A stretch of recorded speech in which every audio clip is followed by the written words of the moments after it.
उससे हमें कुछ इनपुट तो नहीं मिली है, उससे हमारा टाइम ही वेस्ट हुआ है, हमें कुछ सीखने को तो नहीं मिला है। तो इसी तरह टेक्नोलॉजी जो है आप उसको एज अ सर्वेंट यूज कीजिए, यानी अपना नौकर। अपनी आप कब फोन यूज करना चाहते हैं, आप कब फोन की मदद लेना चाहते हैं, वो आप डिसाइड करें, ना कि आपका फोन ये डिसाइड करे कि आप अपने समय के साथ क्या करेंगे।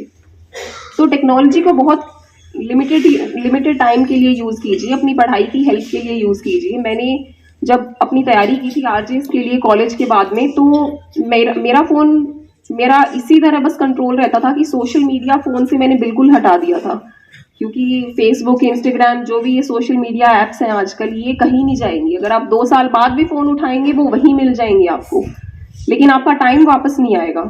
अगर आपको तैयारी के लिए टाइम मिला है, अगर आपको ये बोला है कि आप 1 साल में तैयारी कीजिए, दूसरी साल में कीजिए, आपके जो अटेम्प्ट्स हैं वो बढ़ते जाएंगे। अगर एक बार पेपर नहीं निकला, दूसरी बार नहीं निकला, तो वो आपके ऊपर एक इमोशनल प्रेशर क्रिएट हो जाता है कि अब तो करना पड़ेगा, वरना क्या। तो आपका टाइम वेस्ट हो जाएगा। और ये टेक्नोलॉजी ऐप्स ये कहीं नहीं जाएंगी। ये इसी तरह ऐप्स डिजाइंड होती है कि आप अपना ज्यादा से ज्यादा टाइम इनके ऊपर स्पेंड अगर करने लग जाएंगे तो आपका लॉस है, और कंपनीज जो है वो हमेशा प्रॉफिट में रहती हैं। तो इस चीज को समझिए कि जो स्मार्टफोन मार्केट है वो किस तरह काम करता है, और किस तरह आप अपना नुकसान कर बैठेंगे अगर आपने बहुत ज्यादा टाइम स्पेंड किया तो।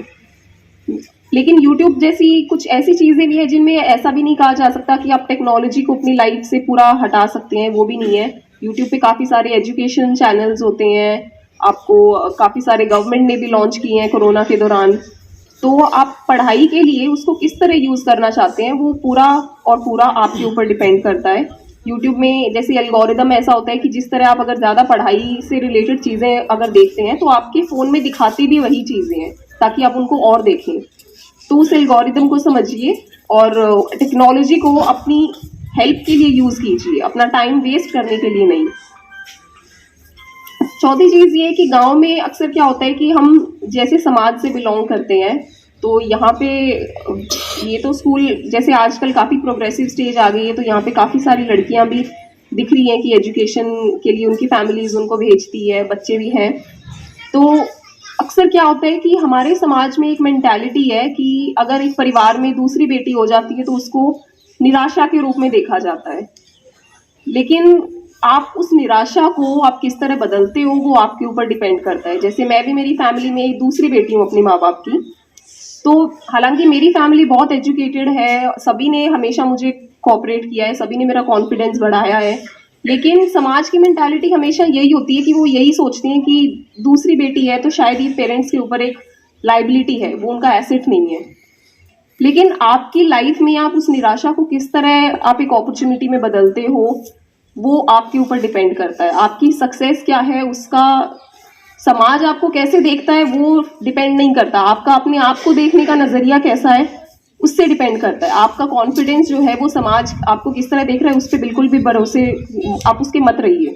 आप अपनी लाइफ के साथ क्या करते हैं, आप अपने टाइम के साथ क्या करते हैं, वो आपके ऊपर डिपेंड करता है। मैं अपना पर्सनली अगर आपको स्टोरी बताऊं तो मैं क्लास 7th तक हिंदी मीडियम में पढ़ी हूँ। उसके बाद में मैंने मेरा इंग्लिश मीडियम मैंने चूज़ किया था, क्योंकि मैंने डिसाइड कर लिया था कि मुझे लॉ करना है, और नेशनल लॉ यूनिवर्सिटीज़ जो होती हैं उनके अंदर सभी के अंदर इंग्लिश मीडियम होता है। तो मैंने भी अपने सारे फ्रेंड्स को छोड़ के अपना स्कूल चेंज किया था, और उसके अंदर फिर मैंने फिर से मेहनत की थी। क्लास 11th-12th में मैं फिर से भादरा से अपने पेरेंट्स से दूर चली गई थी, हिसार से मैंने की है। उसके बाद भी मैं बाहर चली गई थी। तो एक कहावत होती है ना कि when there is a will there is a way, यानी कि जहां चाह वहां राह।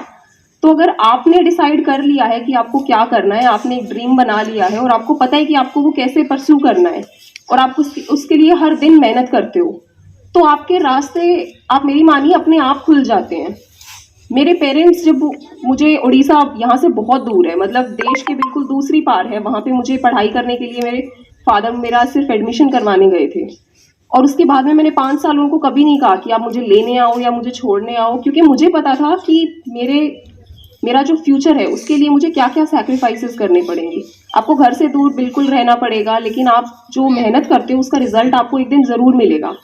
मैं खुद जाती थी, खुद 5 साल के लिए मैंने आना जाना खुद से किया है, और आज देख लो हर चीज का रिटर्न आपको मिल जाएगा एक दिन। तो इसलिए आप अकेले चलने से मत घबराओ, आपका जो रास्ते हैं, आपको जो हेल्प मिलनी होगी जिस टाइम पे, वो आपको किसी ना किसी से ज़रूर मिल जाएगी। लेकिन सबसे बड़ी चीज़ है कि आपको पर्सनली हिम्मत रखनी है इस चीज़ की कि आपको अगर कामयाब होना है तो आपको किसी का सहारा नहीं देखना उसके लिए। आपको ये नहीं देखना कि बाकी बच्चे यहाँ पे अगर पास ही पढ़ रहे हैं तो आप भी अपना ड्रीम छोड़ के उनके साथ ही चले जाओ। ये चीज़ मत सोचिए बिल्कुल भी। अभी लड़कियों के लिए इस समाज में और भी ज़्यादा इम्पोर्टेंट हो गया है कि आप अपने पाँव पे खड़े हो, क्योंकि जैसे कि गांव में ये नॉर्मली एक मेंटालिटी होती है कि 24-25 साल की अगर लड़कियां हो जाती है तो पेरेंट्स कोशिश करते हैं कि उनकी पढ़ाई का खर्चा कम हो और उनकी शादी के लिए जोड़ना शुरू कर देते हैं।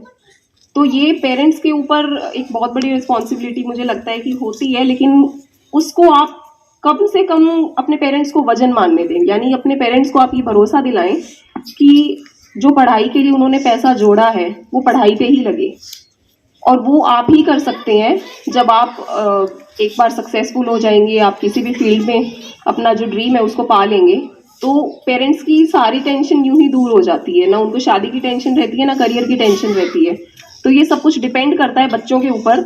और लड़कियों के लिए और भी ज़्यादा इम्पोर्टेंट हो गया है समाज के अंदर सशक्त होना, क्योंकि एक इंग्लिश में एक कहावत है कि when you empower a woman, you empower the entire society, the entire nation, and when you empower a man, you empower an individual. तो इसका मतलब ये है कि जब आप एक पुरुष जो होता है उसका सशक्तिकरण करते हैं तो आप सिर्फ एक इंसान का सशक्तिकरण कर रहे हैं, लेकिन जब आप एक महिला को एम्पावर करते हैं, एक फीमेल को एम्पावर करते हैं, तो वो पूरी सोसाइटी जो है उसको स्ट्रांग बनाती है, पूरे देश को स्ट्रांग बनाती है। यानी पूरे समाज की नींव को अगर मजबूत करना है तो सबसे इम्पोर्टेंट है लड़कियों की शिक्षा और लड़कियों की एजुकेशन में इन्वेस्ट करना और उनको अवसर देना।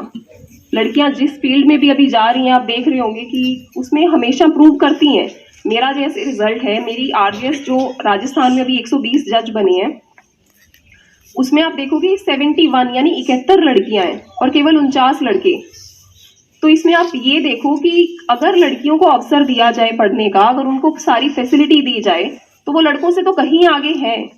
तो इस चीज़ को रियलाइज करना ज़रूरी है इसी स्कूल स्टेज पे, ताकि आप आगे के लिए अपने जो करियर ऑप्शंस हैं उसको उसी हिसाब से सोच सकें।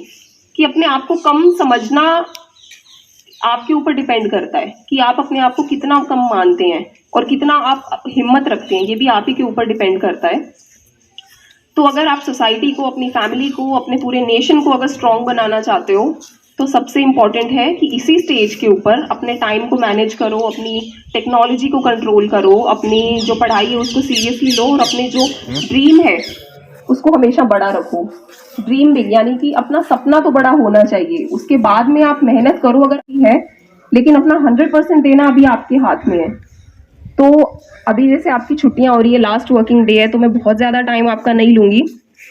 मुझे पता है स्कूल जाने वाले बच्चों को छुट्टियों की कितनी एक्साइटमेंट होती है, लेकिन अगर आज मैं यहाँ पे आई हूँ तो मेरा मकसद यही है कि मैं अपने जो भी लाइफ का एक्सपीरियंस है उससे कुछ ना कुछ शेयर कर पाऊँ और कुछ ना कुछ आप सब लोग सीख पाओ। तो स्कूल में अभी आप हैं, अपने होमवर्क को, अपने बुक्स को, अपनी पढ़ाई को सीरियसली लीजिए और सिर्फ रोट लर्निंग जो कॉन्सेप्ट होता है, किताबों को बस याद करना, पढ़ना, आप उस चीज़ पे फोकस मत करो। अभी चीज़ों को समझो अच्छे से और अपने लिए उसी हिसाब से आपके जो टैलेंट है, आपका जो स्ट्रेंथ है, वीकनेस है, आप किस फील्ड में अच्छा करते हो और आप करना क्या चाहते हो, उसके हिसाब से अपना फील्ड सेलेक्ट करो, क्योंकि उसी में आप आगे बढ़ पाओगे। सिर्फ किताबों में सिर्फ रट्टे मारने से या फिर मार्क्स लाने से उससे कुछ नहीं होता है, वो दौर गया अभी। तो अपनी फील्ड में अच्छा परफॉर्म कीजिए। अभी छुट्टियां हैं तो मैं ज़्यादा टाइम नहीं लूँगी आपका और आशा करती हूँ कि आपको अच्छा लगा हो, जो भी कुछ समझा हो बच्चों ने। तो कोरोना भी जैसे आपको पता है आ रहा है, तो घर में रहो, स्वस्थ रहो, शांत रहो और wish you all the best. जो सही निर्णय करेंगे, देश को आगे बढ़ाएंगे, ऐसे व्यक्ति यदि हमारे गांव में आते हैं और हमारी आने वाली पीढ़ी को प्रेरणा देते हैं, तो हमें गर्व होता है कि ये आने वाली पीढ़ी भी इनके संस्कारों को लेकर के आगे बढ़ेगी। बहुत ही अच्छी बातें बताई हैं प्यारे बच्चों, ध्यान से सुनो। रास्ता खुद को चुनना है, समय की पहचान करो। आज का युग है, आईटी का युग है। फोन चलाना गलत बात नहीं है, पर उसका उपयोग गलत दिशा में करना गलत है। ये जरूरी है, उसका आप उपयोग गलत दिशा में न करें, सही दिशा में करें।